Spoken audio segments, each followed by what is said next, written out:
Welcome back to Dad's Kitchen. Today we're making beef bourguignon, tender cuts of beef braised in red wine and beef stock, simmering for hours. And I'm going to have hours because we got a blizzard coming. At least 2 feet of snow is going to fall throughout the night. So we're going to be stuck inside.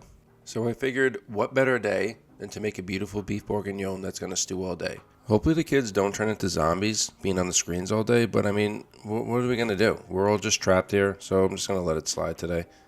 So I'm going to get this beef bourguignon going. I have a package of top round beef here. I got a deluxe pack from BJ's, so I'm going to take half of it. I'll put it aside. I'll put it in the vacuum sealer and use it for something else later on. And I'll just cut it into 1-inch cubes. So normally I'd have the meat marinate overnight in the wine that I'm going to cook for the beef bourguignon, but I want to cook this today and eat it tonight, so I'm going to put it in the vacuum seal bag with the wine and let it marinate for an hour or so. Vacuum seal is going to take all the air out of the bag, and it's going to make the meat marinate 10 times faster as if I just put it in the container overnight in the fridge. Also, when cooking with wine, always use a wine that you would want to drink. Anyone that tells you otherwise is wrong. The meat's going to take on the flavor of that wine, so if you don't enjoy the wine, you're not going to enjoy the finished product of this beef bourguignon. With the snow coming down all night, today is a better day to make the beef bourguignon, because tomorrow I'm just going to have to plow the snow and shovel the snow. The kids are going to want to play, so get it done today, and then tomorrow we'll just eat the leftovers or whatever else I have in the fridge. It also shows why buying in bulk is so beneficial, because at every grocery store, every wholesale club, the lines are wrapped around the door, and I buy in bulk, I have things frozen, so I could just take what I need. I don't have to worry about that. Even with this meat, I bought it in bulk, and now I have an extra portion that I'm going to put in the freezer that I could use at a later date. And for the beef that I'm going to use tonight, vacuum seal that with the wine inside so it marinates. Leave it in the fridge for about an hour. And while that marinates, I can get my veg ready, everything for the garnish, clean up the kitchen, and get everything ready to just put it in the pot and get this beef bourguignon going.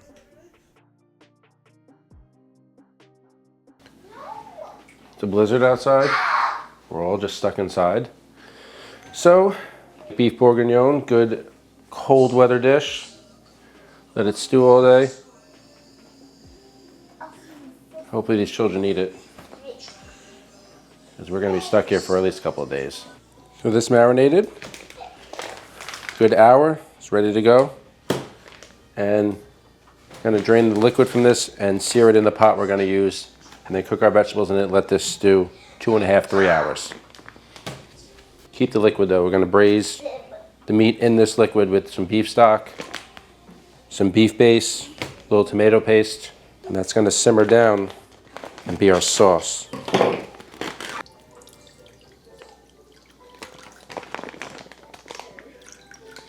Dry this off a little bit with paper towels so we get a little bit of a sear on it. For the vegetables, I'm going to put everything in the food processor. It's just easier that way. This one onion, you don't have to worry about cutting it nice, because we're just going to throw it right in the food processor. Cut, clean the celery. And a couple of carrots, peel and throw them in. I'm going to use some carrots for the garnish as well, but I like to cook the garnish separately, because the beef's going to stew for a while. I don't want the vegetables to all overcook. That I'm going to use as the garnish.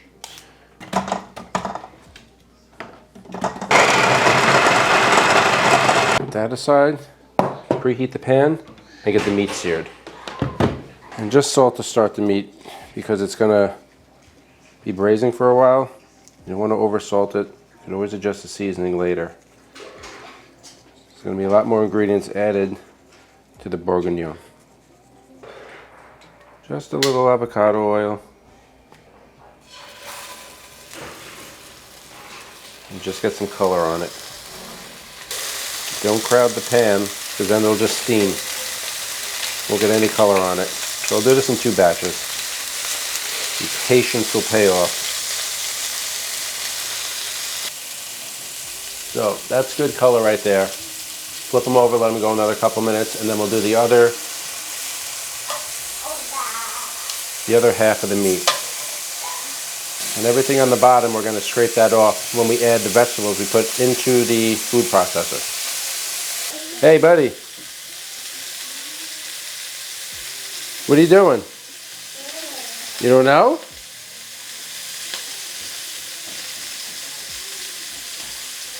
Also rendering some of the fat cap I left on some of the meat here to render out, and they'll keep cooking in that fat. And the wine we marinated the meat in is going to get up all that fond on the bottom of the pan too. Stop throwing baseballs around the kitchen, man. So, meat seared. Now we're going to add the vegetables. Saute that for just a few minutes. Then we'll add the rest of our liquids. Just a little bit of salt. Because again, we salted the meat. Oversalt the meat, oversalt the vegetables. And we're going to salt the other garnishes. Everything's going to be too salty when we're all said and done. So just a couple of minutes for these vegetables, just so they can soften a bit, because they're obviously going to soften while this cooks. Add a little bit of garlic. And then we'll be ready to put the meat back in.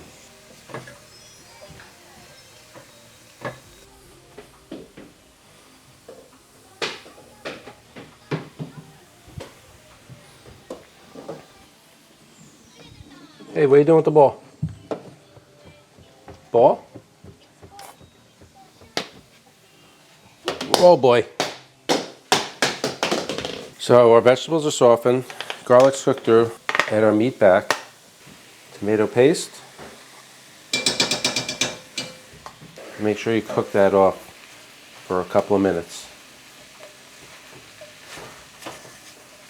I like to add some beef base. This gives it a really nice rich flavor. This is just concentrated beef base, and this stuff is really good. I always have this in my fridge. This chicken base, this stuff adds a ton of flavor. A teaspoon, let that cook in. Now it's starting to smell good.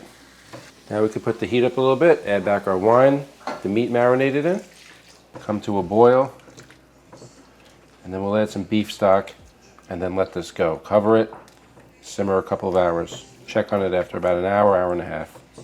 Shouldn't be using the spatula. I'm going to use a wooden spoon to get everything off the bottom of the pan. Make sure you scrape the bottom. Rubber spatula will not do that. Now add the beef broth. Let that come to a boil. Put the heat on low. And we'll let this do its thing. Well, that goes. Clean up. Come back. Do the garnish. And finish off the beef. So the garnish, traditionally, carrots, mushrooms, and bacon. I'm going to put some bacon in a pan and let that render crisp up. Take my carrots and I'm going to do like a little oblique cut on it. Just roll your carrot about a quarter way, cut it, and you get this nice little oblique cut. Looks nice on the dish with the beef bourguignon.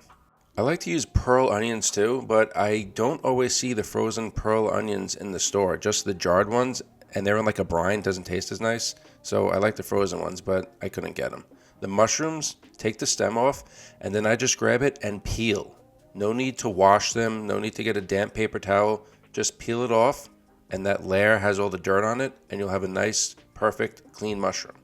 And this works with all mushrooms with a cap like this, because when you throw it in a water bath, you use a damp paper towel, you're adding moisture to the mushroom, and then you're not going to get a nice browning sear when you go ahead and cook the mushrooms.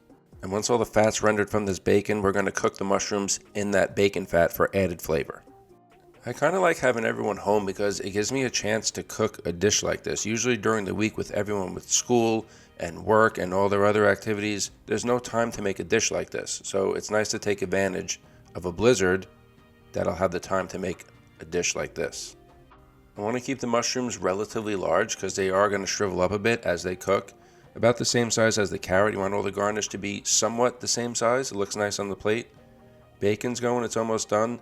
And to serve with the beef bourguignon, usually you could do egg noodles. I'm going to do mashed potatoes. And I'm going to do mashed potatoes, honestly, because I had a bag of russet potatoes in the pantry.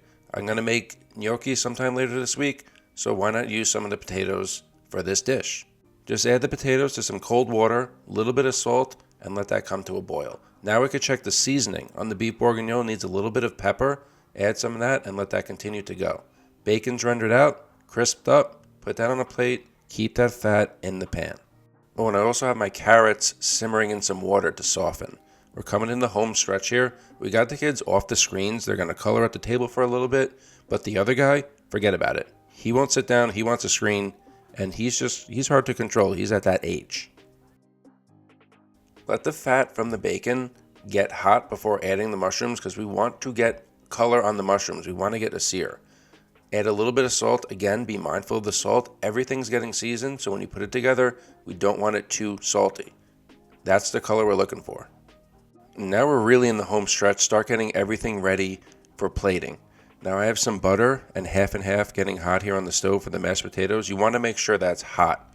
Adding it cold will not do good for the texture of the mashed potatoes. Check on the beef bourguignon, and I want to thicken up this sauce a bit, so I'm going to use a slurry, which is just cornstarch added with a little bit of water. We want the sauce to thicken up and coat everything nicely. We do not want this to be like a soup, so I'm going to add a couple of teaspoons, let this cook, and see how the texture looks, if I need to add more or if it's good the way it is. This is a very important step. You do not want to skip this step. Mushrooms, I'm going to put on a paper towel, let some of the oil drain off, then I'll take the potatoes, drain them off, they are cooked through. Now, typically with mashed potatoes, I'd use a potato ricer, but this is a rustic dish. I don't have to worry too much about the texture, so I'll leave it a little chunky. I'll just use my hand masher. That'll be fine for this dish.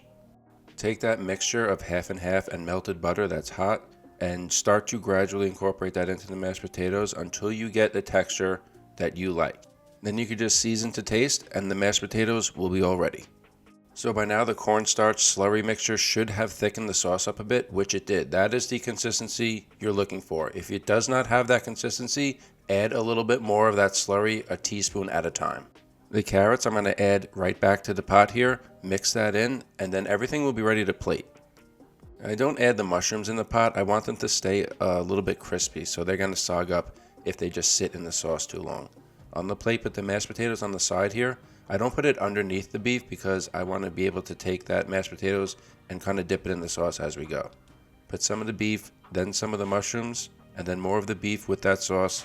This is again why it's so important to make sure that sauce is thickened. A good way to see, take a plate before you plate it and just put some of the sauce across the plate and make sure it doesn't run off. A loaf of buttered Italian bread really goes nicely with this beef bourguignon to dip in that sauce. Oh, I wish I had one, but I don't. I'll just take the bacon, crisped up, put that on top because we want to keep that crispy.